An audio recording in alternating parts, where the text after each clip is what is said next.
आज हम देखेंगे 2012 में रिलीज हुई science fiction horror movie Prometheus.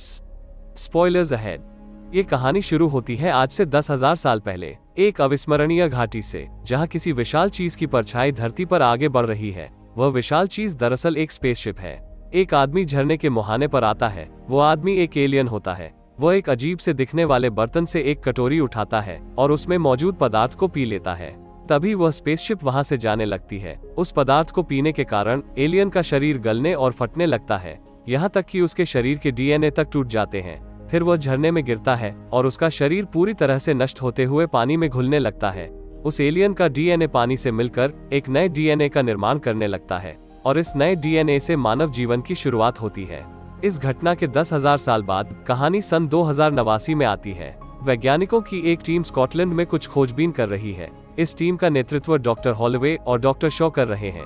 खोजबीन में डॉक्टर शॉ को 35,000 साल से भी ज्यादा पुराना एक गुफा चित्र मिलता है, जिसमें इंसानों को एक विशाल प्राणी की पूजा करते दिखाया गया है और वह विशाल प्राणी एक तारामंडल की तरफ इशारा कर रहा है। कहानी 4 साल आगे बढ़ती है। पृथ्वी से 300 लाख करोड़ किलोमीटर की दूरी पर प्रोमीथियस नाम की एक स्पेसशिप 17 लोगों के दल के साथ अपने सीक्रेट डेस्टिनेशन की ओर बढ़ रही है। स्पेसशिप के अंदर डेविड नाम का एक क्रू मेंबर अपनी दिनचर्या में लगा हुआ है। स्पेसशिप के बाकी सभी क्रू मेंबर्स निद्रावस्था में हैं। अचानक स्पेसशिप को एक तेज झटका लगता है। यह इस बात का संकेत है कि स्पेसशिप अपने डेस्टिनेशन पर पहुंच चुकी है। डेविड जब स्पेसशिप के बाहर देखता है तब उसे एक ग्रह सा कुछ दिखाई देता है। फिर वो पाता है कि इस प्रोजेक्ट की सुपरवाइजर नींद से जाग चुकी है। सुपरवाइजर उससे पूछती है कि वो सब कितने समय से नींद में थे। डेविड कहता है 2 साल 4 महीने 18 दिन 36 घंटे और 15 मिनट। वो डेविड से बाकी लोगों को भी जगाने के लिए कहती है। सुपरवाइजर सभी को एक हॉल में इकट्ठा करती है और सभी को एक 3D हॉलोग्राम दिखाती है, जिसमें वेलन कॉर्पोरेशन के फाउंडर पीटर वेलन प्रकट होते हैं। वे कहते हैं कि उन्होंने ही इस मिशन की नींव रखी थी। उन्होंने इस 3D हॉलोग्राम को 2 साल पहले रिकॉर्ड किया था और अगर वे सब इसे देख रहे हैं तो इसका मतलब है कि वे सब अपनी मंजिल पर पहुंच चुके हैं और वे स्वयं यानी कि पीटर वेलन मर चुके हैं। पीटर सबको डेविड के बारे में बताते हैं कि दरअसल डेविड इंसान नहीं बल्कि एक रोबोट है। डेविड उनके लिए बेटे समान है। फिर वे डॉक्टर हॉलोवे और डॉक्टर शॉ का सबसे परिचय करवाते हैं। वे उन दोनों को इस मिशन का इंचार्ज बनाकर उन्हें मिशन की जिम्मेदारी सौंपकर चले जाते हैं। इसके बाद डॉक्टर हॉलोवे अपना प्रेजेंटेशन शुरू करता है। वो पृथ्वी पर हर जगह की गई पुरातत्व खुदाई की तस्वीरें दिखाता है। इजिप्ट, सुमेरिया, बेबीलोनिया, मेसोपोटामिया और सबसे हाल ही में स्कॉटलैंड में मिला 35,000 साल पुराना गुफा चित्र। वो बताता है कि यह सभी प्राचीन सभ्यताएं हैं और हर सभ्यता के बीच सैकड़ों सालों का अंतर है। इनका एक दूसरे से कोई संपर्क भी नहीं था। फिर भी वे चित्रलेख, जिसमें वो विशाल प्राणी तारामंडल की तरफ इशारा कर रहा है, ऐसे ही चित्रलेख हर सभ्यता में देखे गए हैं और इन चित्रलेखों में जो तारामंडल दिखाया गया है उससे मेल खाने वाला एकमात्र तारामंडल जिस गैलेक्सी में मौजूद है, वो गैलेक्सी पृथ्वी से इतनी दूर है कि प्राचीन सभ्यताएं इसके बारे में कभी जान ही नहीं सकती थी।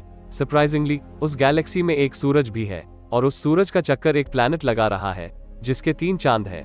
उनमें से एक चांद पर जीवन बनाए रखने के लिए सक्षम वातावरण है, काफी कुछ हमारी धरती जैसा, और आज सुबह ही वे उस चांद पर पहुंच गए हैं। इसके आगे डॉक्टर शॉ बताती है कि चित्रलेख में जो विशाल प्राणी दिखाया गया है वो असल में एक एलियन है और उन्होंने ही हम इंसानों की रचना की है। एक तरह से वे हमारे इंजीनियर्स हैं जिन्होंने हमें बनाया है और इन चित्रलेखों के माध्यम से वे हमें एक तरह से संदेश दे रहे हैं कि आओ और हमें उस तारामंडल में ढूंढो। प्रेजेंटेशन के बाद डेविड दोनों डॉक्टर्स को सुपरवाइजर के चेंबर में ले जाता है। सुपरवाइजर दोनों डॉक्टर्स से कहती हैं कि अगर उन्हें इस चांद पर एलियंस मिलते हैं तो कोई भी उनसे संपर्क करने की कोशिश नहीं करेगा। दोनों डॉक्टर्स उससे इसकी वजह पूछते हैं, लेकिन वो उन्हें कुछ भी बताने से इनकार करती है। अगले सीन में डेविड और दोनों डॉक्टर्स बातें कर रहे होते हैं। डेविड उन्हें बताता है कि उसने पिछले 2 वर्षों में कई प्राचीन भाषाओं को समझा है और अब वह उन एलियंस से बात करने में सक्षम है।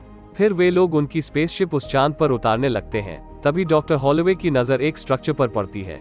वह स्ट्रक्चर किसी भी तरह से कुदरत की पैदाइश नहीं लग रहा था। वह कैप्टन को स्पेसशिप वहीं पर उतारने के लिए कहता है। वहां का वायुमंडल बिल्कुल पृथ्वी जैसा था, लेकिन कार्बन डाइऑक्साइड 3% से ज्यादा थी, इसलिए 2 मिनट भी सूट के बिना यानी निश्चित मौत। अंधेरा होने में कुछ ही घंटे बाकी थे। डेविड सहित 6 लोगों का दल उस विशाल स्तूप जैसे दिखने वाले स्ट्रक्चर की तरफ बढ़ता है। दल में मौजूद जियोलॉजिस्ट बताता है कि वह स्ट्रक्चर अंदर से खोखला है। वह सभी उस स्ट्रक्चर में प्रवेश करते हैं। फिर जियोलॉजिस्ट पूरे क्षेत्र की ड्रोन्स द्वारा स्कैनिंग शुरू कर देता है, जिससे कि उसका एक 3D मैप स्पेसशिप में कैप्टन और बाकी टीम देख सके। डॉक्टर हॉलोवे बताता है कि यहाँ बाहर की तुलना में कार्बन डाइऑक्साइड की मात्रा बहुत कम है। वो कहता है कि यहाँ ऐसा कुछ है जो हवा को साफ कर रहा है। फिर वो अपना हेलमेट उतार देता है, लेकिन उसे कुछ भी नहीं होता। वह जीवित था। बाकी सब भी अपना हेलमेट उतार देते हैं। डेविड को एक स्विच बोर्ड दिखाई देता है जिसमें कुछ चिन्ह बने होते हैं। वो उनमें अपनी उंगली चलाता है, जिसके बाद उन्हें प्रकाश में कुछ विशालकाय लोगों की भागती हुई आकृति दिखती है। वह एक 3D रिकॉर्डिंग होती है। उस रिकॉर्डिंग में वे विशालकाय लोग किसी चीज से डरकर भाग रहे होते हैं। सभी उन आकृतियों के पीछे भागते हैं। उनमें से एक आकृति दरवाजे पर आकर गिर जाती है और दरवाजा बंद हो जाता है, जिससे सर दरवाजे के उस तरफ और धड़ इस तरफ कटकर रह जाता है।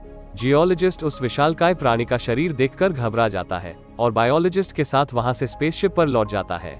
डॉक्टर शॉ को कार्बन रीडिंग से पता चलता है कि उस विशाल जीव को मरे लगभग 2000 साल गुजर चुके हैं।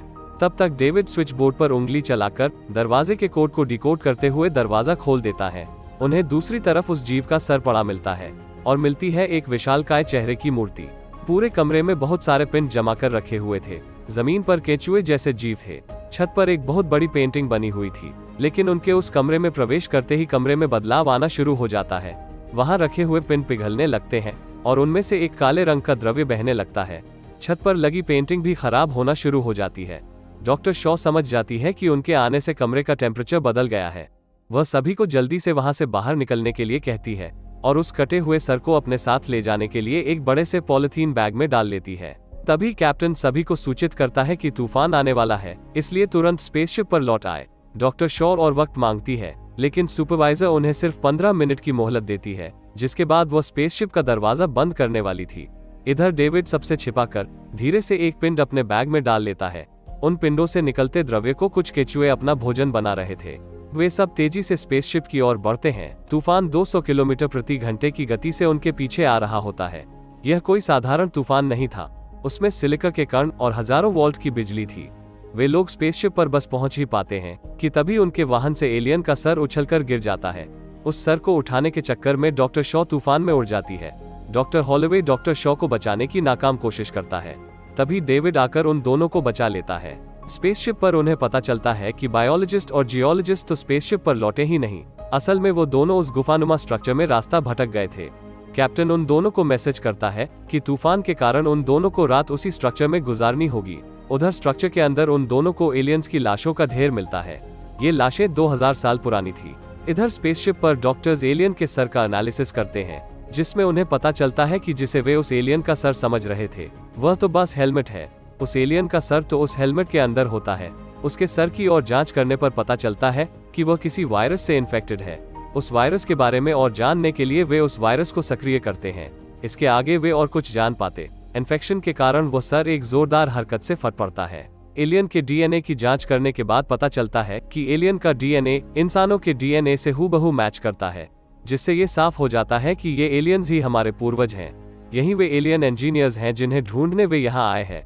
उधर डेविड अपने साथ लाए हुए पिन को खोलकर उसमें से थोड़ा सा सैंपल निकाल लेता है। फिर वो उस सैंपल को डॉक्टर हॉलोवे के ड्रिंक में मिला देता है। इस बात से अनजान डॉक्टर हॉलोवे वो ड्रिंक पी जाता है। इसके बाद डॉक्टर हॉलोवे डॉक्टर शॉ से मिलने जाता है। डॉक्टर शॉ उसे बताती है कि इंसान इन एलियन इंजीनियर्स के ही बच्चे हैं।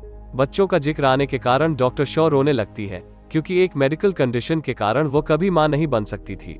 डॉक्टर हॉलोवे उसे मनाने की कोशिश करता है और फिर दोनों में शारीरिक संबंध बनते हैं। उधर बायोलॉजिस्ट और जियोलॉजिस्ट घूम फिरकर उसी कमरे में आ जाते हैं जहां वे पिंड रखे हुए थे। उन पिंडों से बहता काला द्रव्य पूरे कमरे में फैल चुका था। अचानक उन्हें उस द्रव्य में सांप जैसे 2 जीव नजर आते हैं। दरअसल ये जीव कुछ और नहीं वही केंचुए थे जो उस काले द्रव्य के संपर्क में आकर इन जीवों में बदल गए थे। बायोलॉजिस्ट एक केंचुए के करीब जाकर उसे पुचकार रहा होता है कि तभी वो केंचुआ उस पर हमला कर उसका हाथ तोड़ देता है। जियोलॉजिस्ट केंचुए को काटता है, लेकिन उसके एसिड जैसे खून से वो बुरी तरह जल जाता है और वह केंचुआ जहां से कटा था वहीं से दोबारा उगते हुए बायोलॉजिस्ट के सूट के अंदर घुस जाता है। उस केंचुए के कारण उन दोनों की बहुत ही दर्दनाक मौत हो जाती है। स्पेसशिप में डॉक्टर हॉलोवे की तबीयत बिगड़ने लगी थी। उसे अपनी आंख के अंदर एक छोटा जंतु दिखाई देता है। तूफान थम चुका था। बायोलॉजिस्ट और जियोलॉजिस्ट स्पेसशिप से भेजे गए किसी भी मैसेज का रिप्लाई नहीं दे रहे थे, इसलिए कैप्टन अपने दल के साथ रात में ही उन दोनों को लाने निकल पड़ता है। वे लोग उस स्ट्रक्चर में पहुंचकर उन दोनों की खोज शुरू करते हैं। दूसरी ओर डेविड अकेले ही स्ट्रक्चर के दूसरे छोर पर चला जाता है। वहां उसे एक गुप्त कमरा मिलता है उस कमरे में चारों तरफ हजारों पिन सलीके से जमा कर रखे हुए थे। सुपरवाइजर यह सब डेविड के सूट में लगे कैमरा के माध्यम से देख रही होती है। फिर डेविड को एक दूसरा कमरा नजर आता है। उस कमरे में प्रवेश करते ही डेविड अपना कैमरा बंद कर देता है। वह कमरा उन इंजीनियर्स का स्लीपिंग चेंबर था। दूसरी तरफ कैप्टन और उसकी टीम को बायोलॉजिस्ट की लाश मिलती है। जियोलॉजिस्ट उन्हें कहीं दिखाई नहीं देता। तभी डॉक्टर हॉलोवे की तबीयत और बिगड़ जाती है। वे सब तुरंत ही वहां से स्पेसशिप की तरफ निकल जाते हैं। उधर डेविड इंजीनियर्स के स्लीपिंग चेंबर में वहां मौजूद कंट्रोल पैनल के कुछ बटन्स दबाता है, जिससे एक 3D रिकॉर्डिंग शुरू हो जाती है। वह रिकॉर्डिंग देखकर डेविड समझ जाता है कि इंजीनियर्स पृथ्वी पर जाने वाले थे। तभी वह रिकॉर्डिंग एकदम से बंद हो जाती है और डेविड को पता चलता है कि उनमें से एक इंजीनियर अभी भी जिंदा है और वह लंबी और गहरी नींद में है। स्पेसशिप तक पहुंचते पहुंचते डॉक्टर हॉलोवे का रूप बदलने लगता है। इन्फेक्शन के फैलने के डर से सुपरवाइजर उसे स्पेसशिप में आने से रोकती है। डॉक्टर हॉलोवे को भी अब तक समझ में आ चुका था कि वो परजीवी संक्रमण का शिकार हो चुका है और सबके लिए खतरा बन चुका है। इसलिए वो खुद ही सुपरवाइजर की तरफ चिल्लाते हुए बढ़ता है कि उसे मार दिया जाए। डॉक्टर हॉलोवे को खुद की तरफ बढ़ता देखकर सुपरवाइजर उसे जलाकर वहीं मार देती है। डॉक्टर हॉलोवे को जलता देखकर डॉक्टर शॉ बहुत ज्यादा उत्तेजित हो जाती है। कैप्टन उसे पकड़ता है और फॉर्ड उसे बेहोशी का इंजेक्शन लगा देती है। डॉक्टर शॉ को जब होश आता है तब डेविड उसे बताता है कि वो प्रेग्नेंट है, वो भी 3 महीने के गर्भ से। यह सुनते ही डॉक्टर शॉ सदमे में आ जाती है, क्योंकि डॉक्टर हॉलोवे से उसके शारीरिक संबंध मात्र 10 घंटे पहले बने थे, जबकि 3 महीने पहले तो वह स्लीपिंग चेंबर में लंबी गहरी निद्रा में थी। और सबसे बड़ी बात तो ये है कि वो कभी भी मां नहीं बन सकती थी। डेविड उसे बताता है कि यह कोई आम गर्भ नहीं है। डॉक्टर शॉ उससे मिन्नत करती है कि वो उस गर्भ को उसके पेट से बाहर निकालने में मदद करे। डेविड यह कहते हुए साफ इनकार कर देता है कि उनके पास इस तरह का ऑपरेशन करने के लिए कोई डॉक्टर नहीं है। फिर डेविड उसे बेहोशी का इंजेक्शन देकर सुला देता है। फॉर्ड जब डॉक्टर शॉ को स्लीपिंग चेंबर में ले जाने के लिए आती है तब वह वहां से भाग जाती है। वह सुपरवाइजर के चेंबर में रखे मेडपॉड द्वारा अपना ऑपरेशन करती है और उस परजीवी को बाहर निकालकर उसे निष्क्रिय कर देती है। उधर कैप्टन को सिग्नल मिलता है कि जियोलॉजिस्ट उनके स्पेसशिप के बाहर खड़ा हुआ है। जब क्रू के लोग उसे देखने बाहर जाते हैं तब बुरी तरह से इन्फेक्टेड जियोलॉजिस्ट उन पर हमला बोल देता है और कई क्रू मेंबर्स को मार देता है। कैप्टन किसी तरह उससे मुकाबला कर उसे मौत के घाट उतारता है। उधर भागते भागते शॉ स्पेसशिप के उस हिस्से में पहुंच जाती है जहां पीटर वेलन को निद्रावस्था में रखा हुआ था। उन्हें हाल ही में नींद से उठाया गया था ताकि वो उस इंजीनियर से मिल सके जिसे डेविड जिंदा सोता हुआ देखकर आया था। दरअसल पीटर वेलन ने इस मिशन पर इसीलिए पैसे लगाए थे ताकि वो अपने निर्माता यानी इंजीनियर से मिलकर उनसे अमर बनने का तरीका पूछ सके। डॉक्टर शॉ भी उस इंजीनियर से मिलने के लिए तैयार होती है। तभी कैप्टन आकर उसे बताता है कि यह प्लैनेट कोई इंजीनियर्स का घर नहीं है, यह तो शायद उनका मिलिट्री बेस है जहां पर वे लोग हथियार बनाते थे। वह काला द्रव्य भी उनके द्वारा बनाया हुआ कोई जैविक हथियार ही होगा जो किसी तरह उनके काबू से बाहर हो गया और यहाँ मौजूद इंजीनियर्स के पतन का कारण बना। सुपरवाइजर जो असल में पीटर वेलन की बेटी थी वो पीटर के इंजीनियर से मिलने के खिलाफ है। उसे लगता है कि यह उनके लिए खतरनाक साबित हो सकता है, लेकिन पीटर उसकी बात नहीं मानता है। जाने से पहले डॉक्टर शॉ डेविड से पूछती है कि अगर पीटर को कुछ हो जाता है तब उसे प्रोग्राम कौन करेगा। डेविड कहता है कि तब तो वो आजाद हो जाएगा। फिर डेविड, डॉक्टर शॉ और अन्य लोग पीटर को लेकर इंजीनियर के स्लीपिंग चेंबर में जाते हैं। जब कैप्टन उस गुफा का 3D मैप एनालाइज कर रहा होता है तब उसे समझ में आता है कि दरअसल वह गुफा एक स्पेसशिप है। उधर डेविड सबको बताता है कि इंजीनियर्स पृथ्वी पर जाने की तैयारी कर रहे थे, लेकिन अचानक कुछ गड़बड़ हो गई। दरअसल वो पृथ्वी पर नए जीवन की शुरुआत करने जाने वाले थे और नए सृजन से पहले उसमें मौजूद जीवन, खास करके मनुष्य जाति को खत्म करने वाले थे। फिर डेविड इंजीनियर को लंबी गहरी नींद से जगाता है। इंजीनियर के जागने पर वह इंजीनियर से उसी की भाषा में पूछता है कि बुढ़ापे के बाद मौत से कैसे बचा जा सकता है। इंजीनियर प्यार से डेविड के सिर पर हाथ फेरता है और फिर अचानक डेविड का सिर धड़ से अलग करके बाकी सबको जान से मार देता है। सिर्फ डॉक्टर शॉ वहां से जान बचाकर भाग जाती है। फिर एलियन अपनी सीट पर विराजमान होकर अपने अंतरिक्ष यान को पृथ्वी की तरफ उड़ान भरने के लिए चालू करता है ताकि वो अपना अधूरा मिशन पूरा कर सके, पृथ्वी पर मौजूद सारी मनुष्य जाति को मौत के घाट उतारने का मिशन। डॉक्टर शॉ यह बात कैप्टन को बताती है। वो कहती है कि उन्हें इंजीनियर के अंतरिक्ष यान को पृथ्वी की ओर जाने से रोकना होगा।